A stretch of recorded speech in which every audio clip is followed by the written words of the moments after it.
खुलुमबाय स्टुडिअ दङ आं राजिब बसुमतारी फिन आरोबाव 3 नं कक्राझार विधानसभा बियाबनि एमएलए सेउलि महिलारि बिथांनि बाखनायजाथाव हाबाफारि सानफानि उनाव सानफा बेरामजों नाख्रेबजानाय एबा भुगिबाय थानांनाय दुखुथिया सुबुंफोरखौ अनसायदों एमएलए सेउलि महिलारि बिथाङा कक्राझार जिल्लानि सिङाव थानाय सनापुरि महेन्द्रपुर गामिनि 6 बोसोरनिफ्रायनो बेरामाव गोग्लैनाय बिदां बसुमतारीखौ गुवाहाटी सुपार स्पेशलिटीआव थिसननो बिथोन होबाय एबा थिसनबाय 3 नं कक्राझार विधानसभा बियाबनि एमएलए सेउलि महिलारि बिथाङा बे समाव मख'नांगोन दि थांनाय साननैसो सिगांनिफ्रायनो एमएलए सेउलि महिलारि बिथाङा ओनसोलाव एबा 3 नं कक्राझार विधानसभा बियाबनि सिङाव थानाय माखासे मानि दुखुथिया बेरामाव गोग्लैनाय सुबुंफोरखौ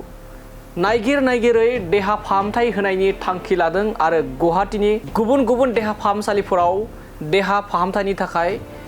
थिसनथाय होगासिनो दं। बे समाव नोंथांमोना फिन आरोबाव नुनानै मोनदों दि जे सानफानि उनाव सानफा बेरामजों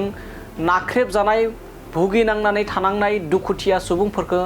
अनसायदों एमएलए सेउलि महिलारि बिथाङा सनापुरि महेन्द्रपुर गामिनि थामहिनबा कक्राझार सनापुरि महेन्द्रपुर गामिनि 6 बोसोरनिफ्रायनो गोबां बेरामाव गोग्लैनानै बिसनायाव थाबाय थानाय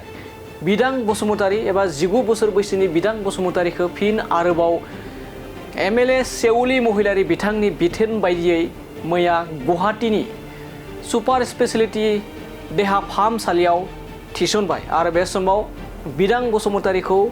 देहायाव एबा नोरजिया जानानै थानाय देहाखौ मोजां खालामनो थाखाय बे समाव देहा फाहामथाय होगासिनो दं एबा देहा फाहामथाया सोलिगासिनो दं।